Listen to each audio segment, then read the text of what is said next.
Boa noite a todos. Estamos começando a primeira aula do curso A Mecânica do Universo e o Universo da Mecânica. Nesse curso, a gente vai falar de mecânica.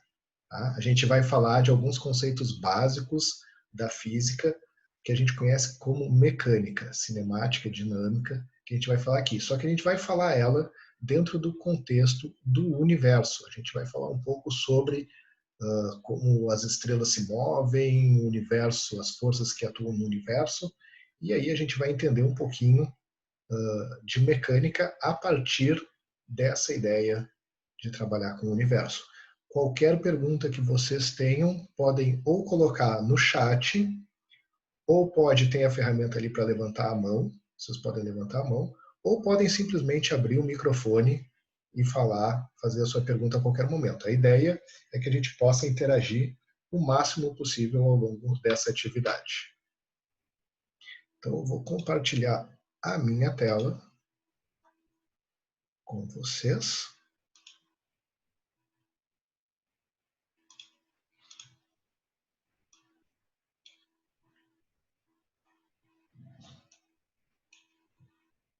E esse é o curso que a gente vai estar falando a partir de agora.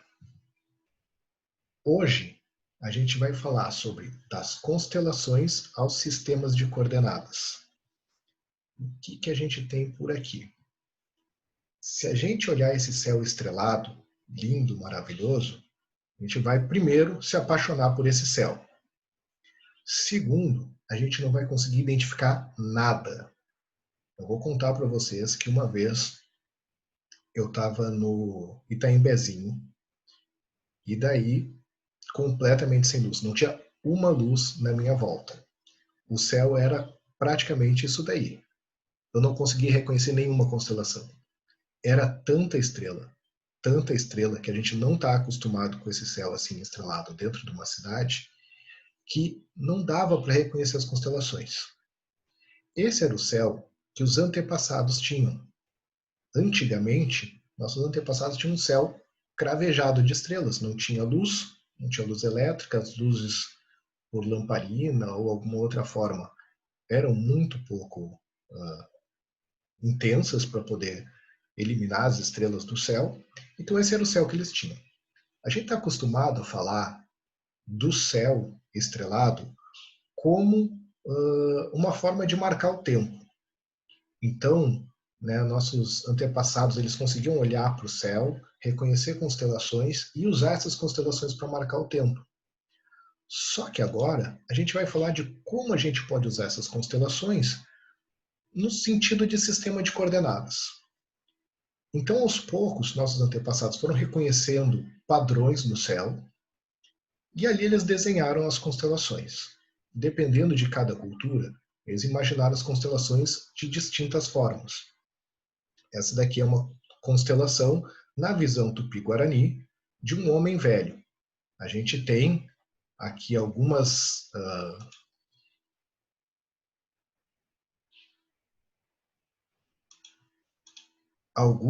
estrelas muito conhecidas, como as Três Marias, que fazem parte da constelação ocidental, dos gregos antigos, do guerreiro Órion. Mas os povos nativos do Brasil, eles enxergavam um homem velho. A gente não vai entrar nessa história hoje aqui, né? Nosso intuito hoje é falar sobre as constelações e os sistemas de coordenadas. Quando a gente pega o céu e deixa ele lotado de constelações, fica muito mais fácil reconhecer esses padrões de estrelas no céu. Fica muito mais fácil ver um cruzeiro do sul do que ver um monte de estrela que a gente não tem o hábito de reconhecer esses padrões. Então a gente mapeia o céu de uma determinada forma. Quando a gente está falando da astronomia mais moderna, mais recente, a gente vai ter um sistema de coordenadas e daí dá para ver aqui uma marcaçãozinha, uma linha pontilhada em vermelho. Porque a União Astronômica Internacional, define constelação como uma pequena região do céu. E daí o que acontece? Acontece que, tendo essa região do céu, a gente pode usar ela como sistema de coordenadas. Então, quando a gente fala que tem uma determinada galáxia na constelação tal, ou um aglomerado globular, ou qualquer outro tipo de objeto que seja naquela constelação, significa que ele está dentro dessa região. Então, uma constelação para a gente é uma região do céu, e tudo que estiver dentro dessa região vai ser parte da constelação. Então, por exemplo, a nebulosa de Órion, ela está dentro da região que a gente delimitou como a constelação de Órion. Fica muito mais fácil da gente encontrar esses objetos se a gente sabe a constelação que eles estão.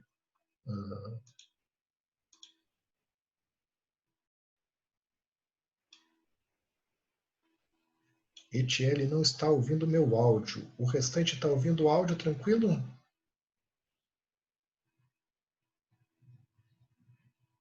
Alguém me dá uma confirmação que está ouvindo o áudio?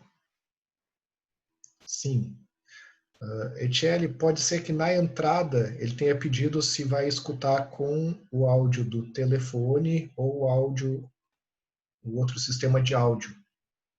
Deve ter clicado na opção que não é a ideal. Então, pode de repente sair e entrar de novo. E daí clica na opção, ou vai na barrinha ali do áudio e troca a opção do áudio.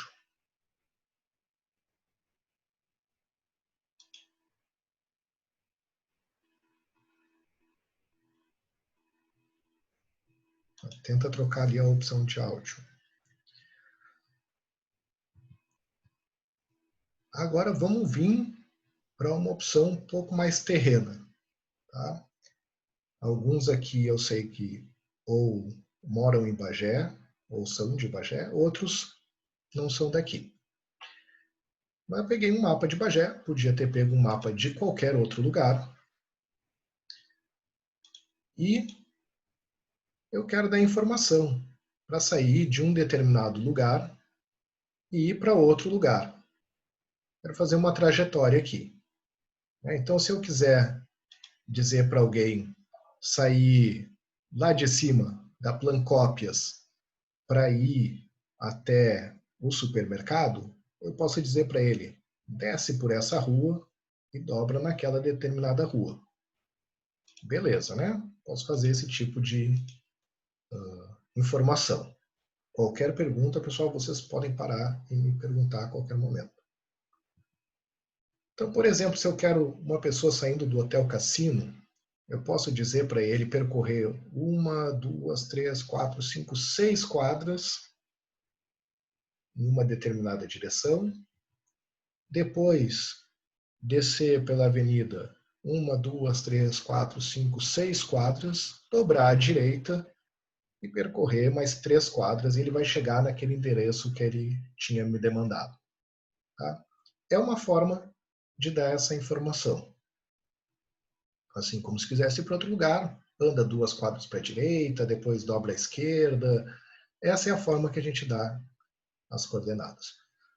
Usar o centro dessa cidade ou de alguma outra cidade pode ser interessante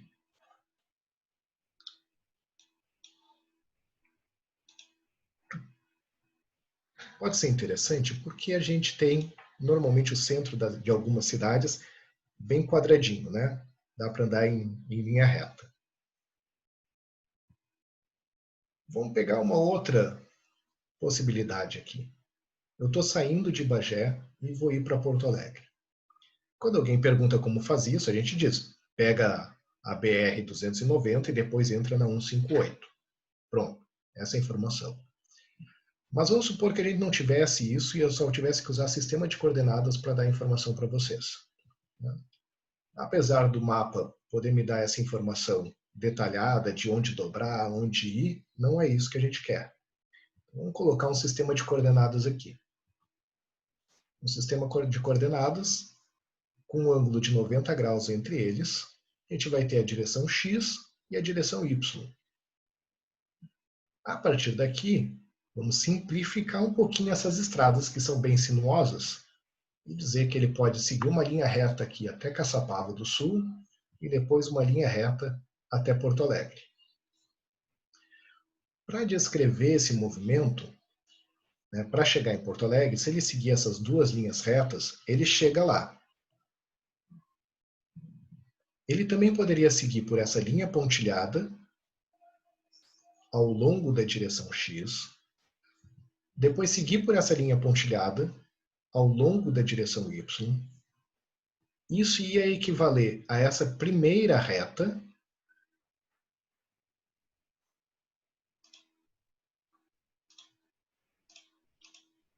essas duas linhas pontilhadas vão levar lá para Caçapava. Depois, ele pode seguir por essa linha reta ao longo de X e por essa linha reta ao longo de Y. E vai chegar em Porto Alegre. Vai dar exatamente o mesmo lugar do que se ele tivesse seguido as duas setas pretas iniciais. Todo mundo concorda com isso, né? A gente viu que chegou lá no mesmo lugar. O que a gente está fazendo aqui é decompor esses dois vetores. Eu já comecei a usar um nome diferente aqui, né? A gente está decompondo esses dois vetores de deslocamento nessas componentes x e y. Vamos dar uma olhadinha aqui de novo. O que eu posso fazer também com esse sistema de coordenadas? Eu posso inclinar esse sistema de coordenadas. E por que eu vou fazer essa inclinação no sistema de coordenadas? Eu vou inclinar o sistema de coordenadas porque ele vai me simplificar a vida um pouquinho. Mesma linha reta até Caçapava ou até Porto Alegre, mas agora eu vou decompor esses dois vetores ao longo do sistema de coordenadas verde, que é o que eu acabei de inclinar. Então eu vou andar um pouco ao longo de x no sistema de coordenadas verde, vou andar um pouco ao longo de y no sistema de coordenadas verde. E depois, quando eu andar ao longo de x no sistema de coordenadas verde, vai coincidir com o caminho até Porto Alegre. Então ele me simplificou a vida, porque uma parte do meu movimento, a decomposição é igual ao próprio vetor. Então isso vai deixar a minha vida um pouquinho mais fácil. Antes da gente continuar, a gente vai fazer uma atividade aqui.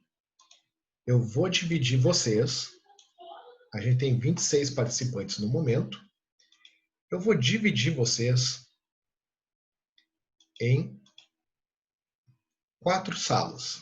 Então vocês vão ficar um tempinho separados de mim em 4 salas. E eu quero que vocês discutam entre vocês como você descreve um caminho até Júpiter. Quem é quem aqui nesse meu sistema? Ele tem a Terra, é a bolinha azul. A gente tem Marte, essa bolinha laranja. E Júpiter está representado por essa bolinha amarela. Todos eles giram nesse sentido aqui, sentido anti-horário. Lembra que a Terra gira mais rápido do que Marte e Marte mais rápido do que Júpiter. A gente ainda não falou sobre isso, a gente vai falar isso em outro momento. Então eu vou separar vocês bem rapidinho, 1 minutinho vocês têm para discutir simplesmente a descrição. Como vocês me descreveriam um caminho para um foguete que vai sair da Terra e chegar em Júpiter? Então vou separar vocês.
Todos de volta?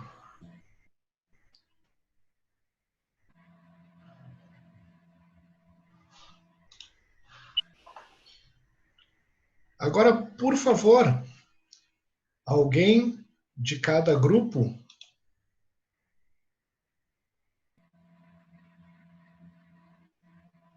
não conseguiram, não conseguiram conversar?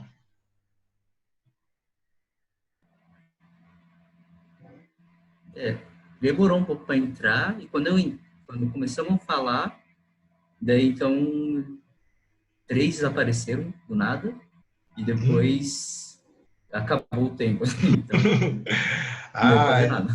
então tá. Então foi pouco tempo. Então vamos. Alguém se anima a me descrever aqui como a gente pode descrever a trajetória da Terra até Júpiter? O Conner colocou aqui aproveitar a ideia do estilingue gravitacional, como eles fazem nos filmes. Ah, a gente vai chegar lá, a gente vai chegar no estilingue gravitacional. Para usar o estilingue gravitacional, a ideia seria passar por perto de Marte e daí usar a gravidade de Marte para arremessar em direção a Júpiter. O Lucas colocou a ideia de esperar a Terra se alinhar com Júpiter e daí mandar o foguete em direção a Júpiter. Alguém mais me dá uma descrição de como a gente pode descrever essa trajetória da Terra até Júpiter? Não tem certo e errado aqui, viu? É só um exercício para a gente treinar. Observar o ponto futuro de Júpiter e usar Marte como estilingue gravitacional. Mais alguém?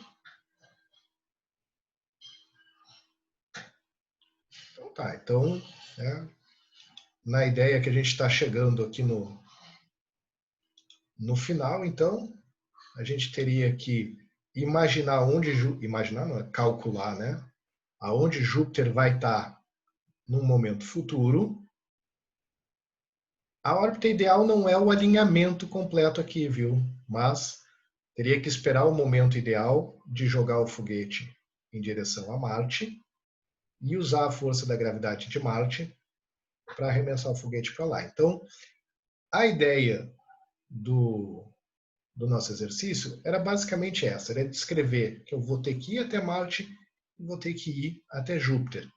Então a gente precisa descrever essas posições. Como é que a gente vai dizer para alguém que tem que determinar que o foguete vai chegar naquele ponto? Que ponto é esse, né? Então isso é o que a gente está fazendo hoje aqui quando a gente discute os sistemas de coordenadas. Em astronomia, a gente tem sistemas de coordenadas um pouco diferentes desses que a gente está acostumado num curso de Física 1, por exemplo. O que nós temos de diferente?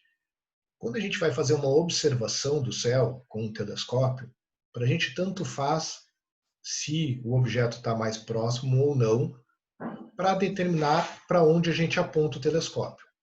Se ele está mais perto ou não, a gente vai ajustar o foco depois, o foco do telescópio. Mas para apontar o telescópio, tanto faz se o objeto está mais próximo ou mais distante. Então, usar um sistema de coordenadas do tipo cartesiano, x, y, z, não é uma forma ideal. É uma forma que vai nos dar bastante complicação. Então, a gente usa alguns sistemas de coordenadas. Um sistema de coordenadas local, para a gente usar aonde a gente está, ele vai ser dessa forma aqui. A gente vai ter uma coordenada chamada azimuth e vai ter uma coordenada chamada altura. Então, o azimuth a gente conta a partir da direção norte e vai girando ele para o lado. Imagina essa esfera aqui na nossa volta. Então, ele percorre essa esfera aqui, né, que teria 360 graus na volta toda. Então, para determinar a posição dessa estrela em vermelho ali, eu vou determinar um ângulo que eu vou virar para o lado, depois um ângulo que eu vou apontar para cima. E assim a gente determina a posição dessa estrela com duas coordenadas, tá? De azimuth e altura. Tem um outro sistema de coordenadas que daí ele é universal. A gente vai estar fora da Terra. Para qualquer ponto da Terra, a gente vai usar o mesmo sistema de coordenadas. Daí, a gente usa o que a gente chama de ponto vernal. A gente já vai falar sobre ele. E a partir dele, a gente conta um ângulo. E aqui a gente está com o equador da Terra. A partir dele, a gente conta um ângulo. E depois sobe um ângulo através de uma coordenada que a gente chama de declinação. Esse ponto vernal, ele é o ponto em que a Terra está alinhada com o Sol no início. Rafael e Cecília, me corrige se eu falar errado, porque eu sempre troco quando eu tenho duas opções. Ponto vernal é lá no início da nossa primavera. Acertei? Rafael e Cecília, me corrijam. Sempre que tem duas opções eu me atrapalho, eu troco. Então a gente aponta para lá e nesse infinito que está o ponto apontando é onde vai dar o início dessa nossa medida aqui. Então, lá para o infinito, né? Aqui estaria o Sol, para lá é o ponto vernal. A gente conta o ângulo da ascensão reta, conta o ângulo da declinação. Então, em astronomia, a gente usa muito duas coordenadas para determinar a posição dos objetos. Claro que depois tem a distância do objeto. Daí a gente vai estar com três coordenadas para determinar a posição exata daquele objeto.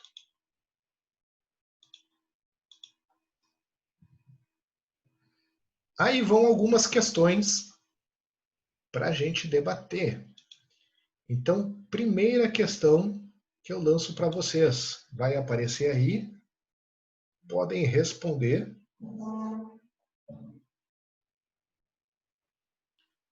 Existe um sistema de coordenadas universal? Quem acha que sim, coloca lá no sim. Quem acha que não, marca no não.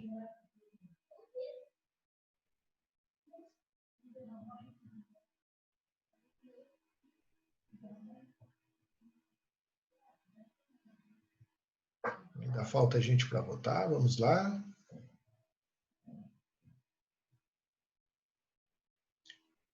Quase todo mundo.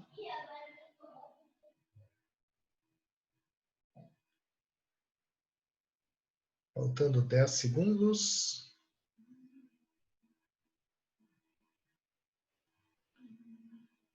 5, 4, 3, 2, 1. Encerrando a votação. A grande maioria colocou que sim. Talvez porque eu tenha falado uma palavrinha, né, tinha chamado aquele sistema universal lá, mas lá quando eu queria falar de sistema universal, estava querendo falar que era para qualquer pessoa no planeta Terra podia usar aquele sistema de coordenadas, diferente do local, que ia ficar meio complicado para usar. Dá para usar também, mas ia ficar meio complicado porque ia ter que deslocar a pessoa no seu lugar. Agora, universal ou não, a gente vai entrar numa discussão muito complicada, tá? Se a gente for entrar a fundo nessa discussão. Mas, por enquanto, não existe. A gente pode escolher o sistema de coordenadas que a gente quiser.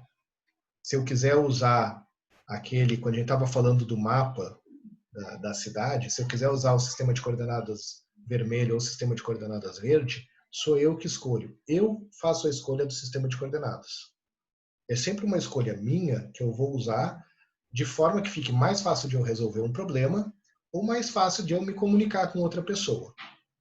Então, por exemplo, esses dois sistemas de coordenadas que a gente acabou de apresentar, se tiver eu, o Rafael e a Cecília montando o telescópio, a gente vai precisar alinhar o telescópio com uma determinada estrela.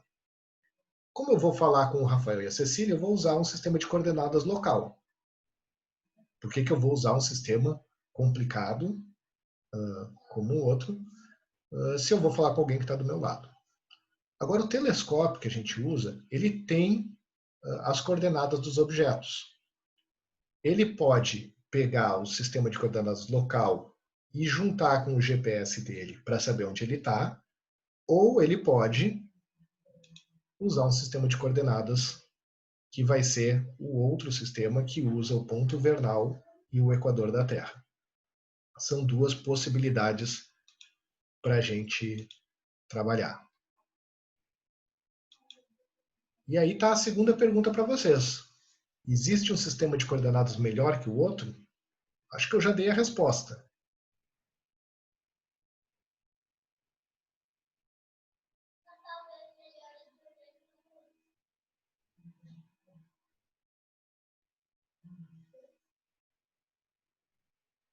Enquanto vocês vão respondendo, eu lembro, quem ainda não digitou o nome no chat, digita ali para a gente ficar com o registro da presença. Bota o nome completo, que é o nome que vai para o certificado depois.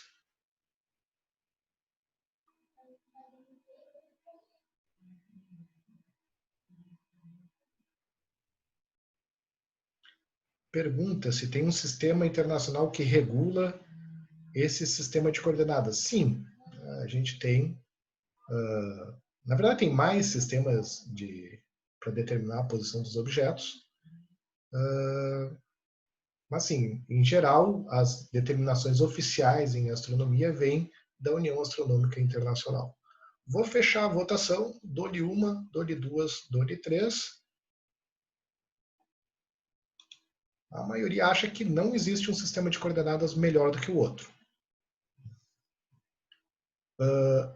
Primeiro a gente precisa dizer o que é melhor, né? Acabei de falar. Se eu quero me comunicar com a pessoa que está do lado, tem aquele lá, vai ser o melhor para essa comunicação. Se eu quero me comunicar com alguém que está do outro lado do mundo, está em outra cidade, em outro país, é melhor eu usar um sistema que independa da localização no globo. Então, existe o melhor para uma determinada finalidade. Se eu quero resolver aquele problema do mapa da cidade, aí existe o melhor para poder informar aquela outra pessoa, ou na ida de Bagé para Porto Alegre, para poder ficar mais fácil de descrever aquele movimento, mas todos os sistemas de coordenadas vão ser válidos para resolver um problema. Tá? O melhor vai ser aquele que melhor se adaptar à minha finalidade. Seja ela resolver um problema, ou seja ela me comunicar com outra pessoa.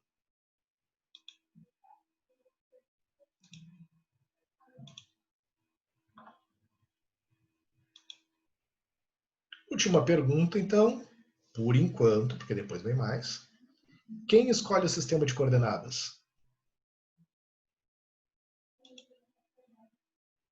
Depende dos conteúdos do problema ou depende de quem vai resolver o problema?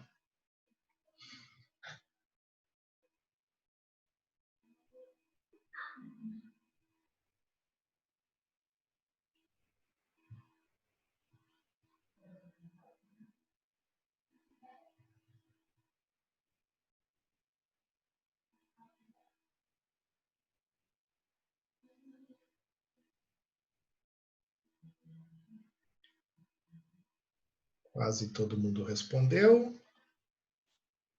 Dou-lhe uma, dou-lhe duas, dou-lhe três, encerrado. E deu uma boa divisão aqui.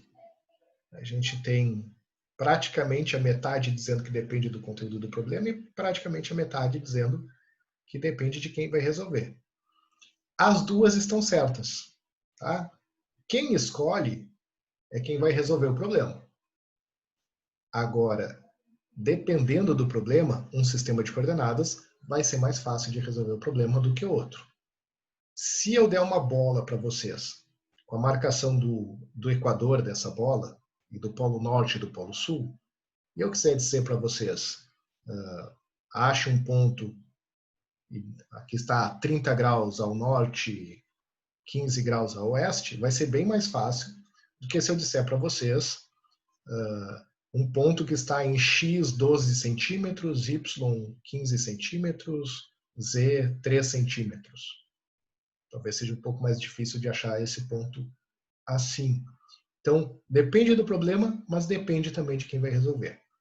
Lá no início, na primeira pergunta, eu falei para vocês que essa pergunta, se a gente fosse mais a fundo, ela ia ser mais complicada. Mas daí a questão para um outro momento, para quando a gente for discutir relatividade, porque daí a gente pode falar de sistemas de coordenadas, sistema de referência inercial ou não inercial. Mas isso é uma outra história, a gente deixa para um outro momento, combinado? Vamos seguir as nossas atividades, porque a gente está falando de um curso que vai ter algumas contas. Combinado, pessoal? Como vai ter algumas contas, a gente precisa usar um pouco desses gráficos e ver o que vai dar isso aqui. Então, eu vou colocar um vetor aqui. E daí, a próxima questão que eu lanço para vocês, simples. Qual o valor da componente x desse vetor e qual o valor da componente y desse vetor?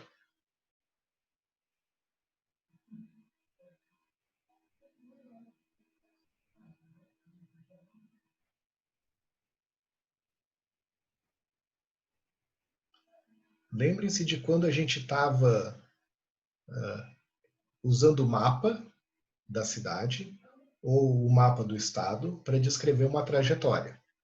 Quando a gente descrevia a trajetória, uma parte ao longo do x e uma parte ao longo do y, a gente estava simplesmente decompondo esse vetor nas componentes x e y.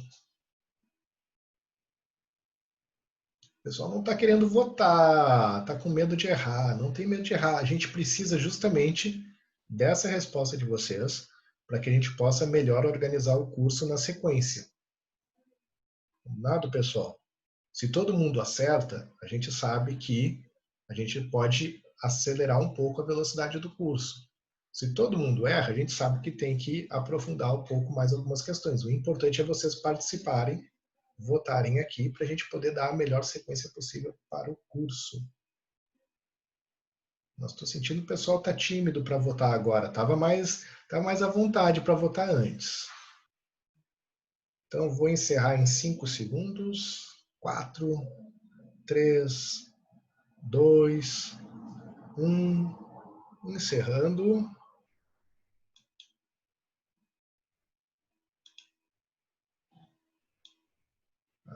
Então, nesse vetor aqui, deixa eu pegar aqui minha canetinha. Nesse vetor aqui, o que está ao longo de x é a componente x do vetor. Então, a maioria votou em 6 metros. Essa é a componente x desse vetor. E a maioria votou em 4 metros para a componente y desse vetor. Então, a componente x é o quanto a gente tem que andar em x, e a componente y o quanto a gente tem que andar em y, para chegar no mesmo ponto que a gente chegaria andando aqui em linha reta.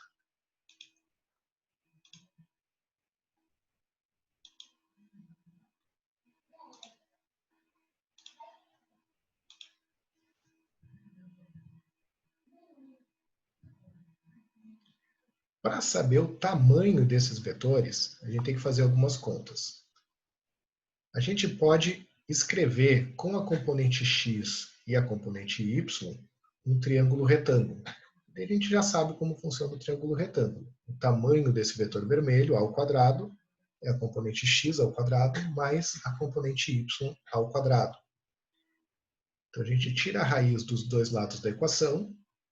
O d ao quadrado com a raiz vira o d. Se a gente colocar aqui as coordenadas 6, que era o tamanho em x, e 4, a componente em y, a gente tem um resultado que esse vetor tem um tamanho de 7,21 metros. Tá? Assim a gente calcula o tamanho desse vetor, ou se alguém se deslocou ao longo dessa linha vermelha, percorreu uma trajetória de 7,21 metros. Agora mudei. Temos dois vetores, um vetor vermelho e um vetor verde. E aí eu lanço mais uma perguntinha para vocês. o vetor verde é maior, menor ou igual ao vetor vermelho? E qual o tamanho do vetor verde?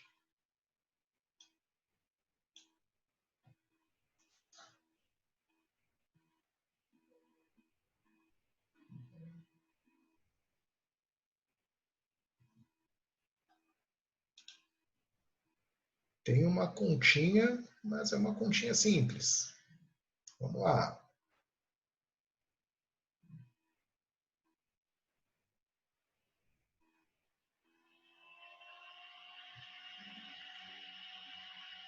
Pessoal votando. As votações são tudo anônimas, viu? Não está aparecendo para mim aqui quem vota o quê. Não é prova, não vale nota. É simplesmente para a gente poder dar a melhor sequência possível ao curso.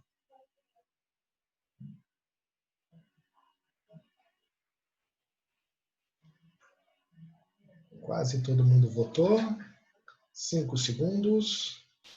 4, 3, 2, 1. Encerrando a votação. Vou compartilhar com vocês aqui o resultado.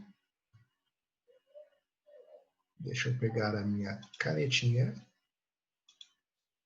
E a gente tem o vetor vermelho, uma componente x de 4 metros.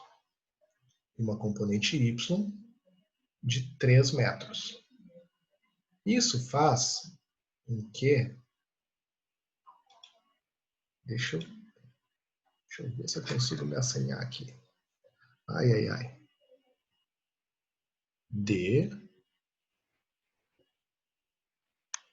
Ai, que letra feia. 4 ao quadrado. Nossa, ficou horrível isso, hein? 3 ao quadrado. Essa é a conta que a gente vai fazer. 4 ao quadrado dá 16. 3 ao quadrado dá 9. 16 mais 9, 25. Raiz de 25 dá 5 metros. Agora, olha lá o verde. A gente tem menos 3 no x e menos 4 no y.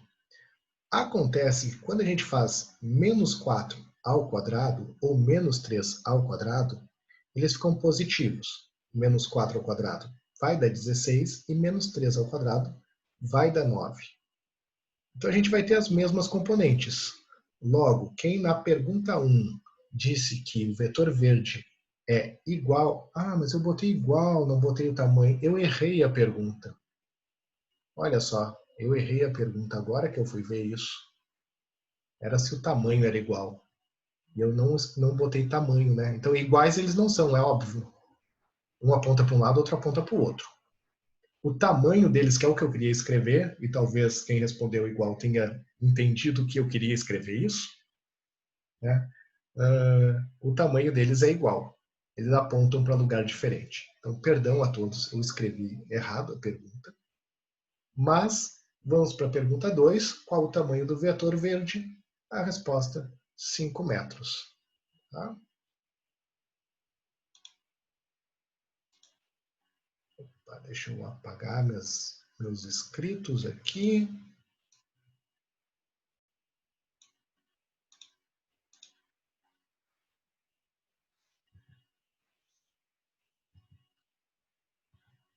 Olha só, eu tinha posto aqui. Menos com menos vai dar mais quando a gente multiplica. Opa, deixa eu parar de compartilhar aqui.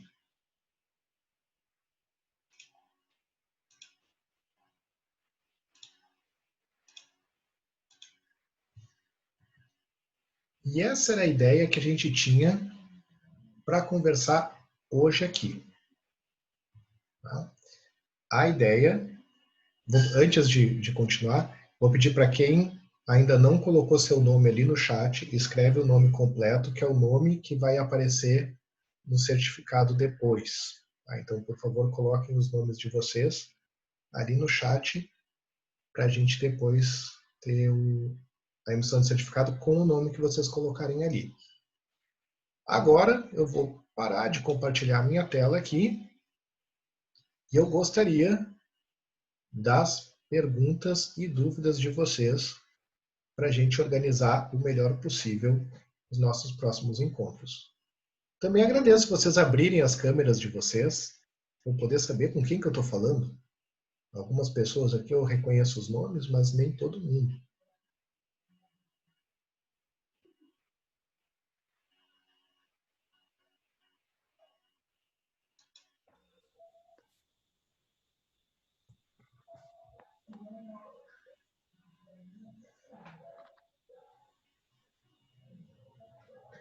Tem uma bergamota para mim aí, Matheus? Manda a bergamota pelo chat que ela chega ali. Dá para enviar arquivo pelo chat. Me manda uma bergamota, por favor. Vou mandar um doc, vou mandar um compilado, um pé de bergamota para cada um de vocês. Pessoal, não esqueçam de botar o nome no chat e, por favor, alguma pergunta, alguma dúvida, não se acanhem.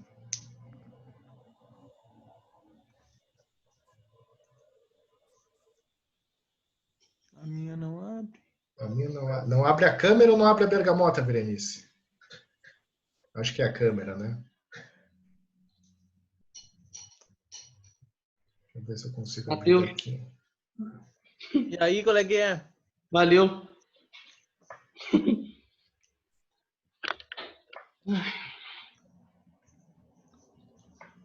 Nada de perguntas, pessoal? Muito acanhados. Eu tenho uma.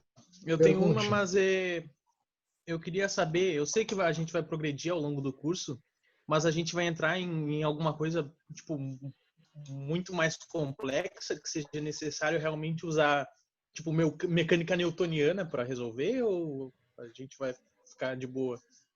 A gente vai percorrer os conteúdos da mecânica.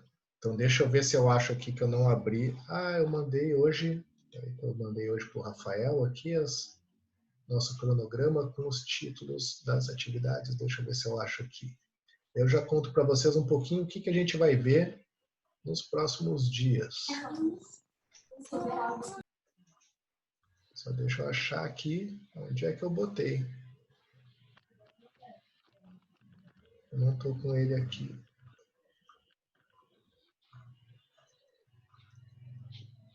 Rafael e Cecília, se vocês acharem aí, vocês me ajudam, por favor, a lista de conteúdos, que já passei aqui. Onde é que estava?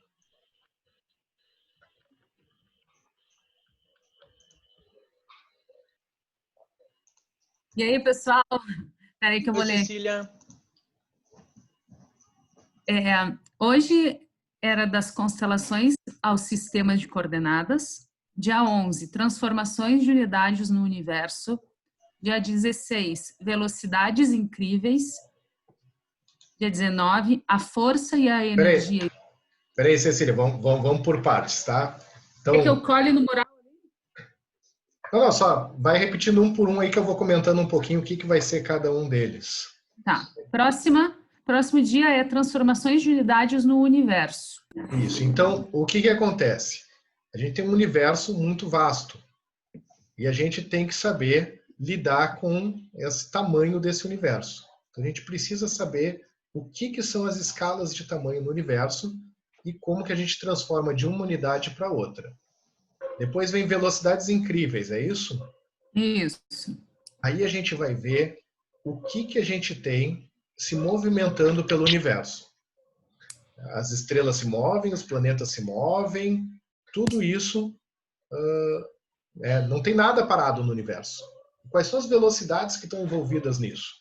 A gente vai trabalhar com isso aí. Depois vem a força e a energia escura. Então, o que acontece? Tem muitas forças atuando no universo e tem uma coisa misteriosa no universo que chama energia escura. E daí a gente vai mostrar como é que a gente pode fazer uma conta simples para determinar a quantidade de energia escura no universo. Próxima, qual que é, Cecília? E a tal matéria escura. Além da energia escura, tem a matéria escura. A gente vai falar um pouquinho sobre o que são essas coisas. E daí a gente também vai fazer alguma continha simples para mostrar como que a gente calcula a quantidade dessa matéria escura que a gente não vê, não consegue ver nem energia nem matéria escura, nunca foram detectadas, a gente não sabe o que são, a gente só tem uma ideia do que eles são, e daí a gente vai ver uma continha simples como é que dá para determinar a quantidade de matéria escura que tem no universo. Próximo, dia 26, conservação de momento no espaço. Conservação de momento no espaço, entra efeito Stirling, que a gente comentou hoje, e entra algumas outras cositas más para descrever todo esse movimento do universo. Próxima, Cecília. O último é dia 30, tudo está em rotação. Não preciso falar nada, né? O universo está tudo girando, é planeta girando ao redor do próprio eixo, é girando ao redor do Sol, o Sol também gira, a galáxia gira, e a gente vai falar um pouquinho sobre esse movimento de rotação. Cecília já Isso. colocou ali. Sim, William, é sempre às 19 horas. As datas eu botei lá no Face, mas eu não estou com o Face aberto aqui. Ah, não, já está ali. A Cecília já mandou com as datas tudo. Estou bem louco hoje. Agora eu já vou mandar só um pouquinho. Aqui. Mas daí a gente manda as datas tudo certinho para vocês. A nossa ideia, tá, é falar brevemente e ficar mais aberto a dúvidas de vocês. Então, eu gostaria que na próxima vocês falassem um pouquinho mais, participem um pouquinho mais. A ideia é a gente conversar aqui. Tá? Não tem prova, então não tem problema aqui. Façam a pergunta que tiver para fazer para a gente tirar as dúvidas. E no final a gente pode aprofundar algumas discussões também. Né? A gente não vai começar as discussões profundas desde o início, porque daí também quem está mais na parte inicial ali não vai vai se perder no curso. Então, quem quiser no final aprofundar alguma discussão, a gente pode aprofundar, não tem problema. Acho que o Roner ia fazer uma pergunta, Roner, é isso? Ah, sim, é que para o material do dia 15, que é a primeira entrega, né, da seleção dos bolsistas, Sim. O conteúdo tem que abordar tem que abordar necessariamente o que foi dito até o dia 11? Não, seleção dos bolsistas é outra coisa, tá? Só tem que participar do curso, mas o conteúdo do que vai falar lá no vídeo é outra coisa, é livre. Ah, então tá bom. Vou participar de qualquer forma do curso. Mais perguntas, pessoal?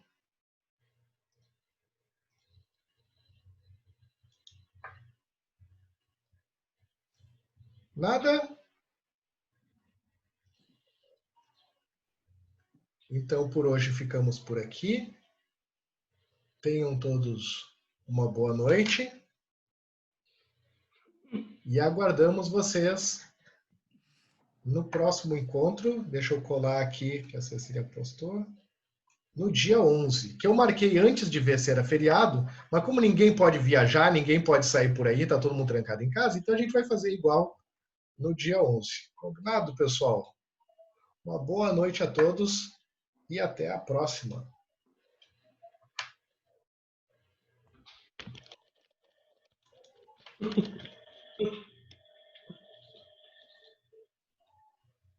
Valeu.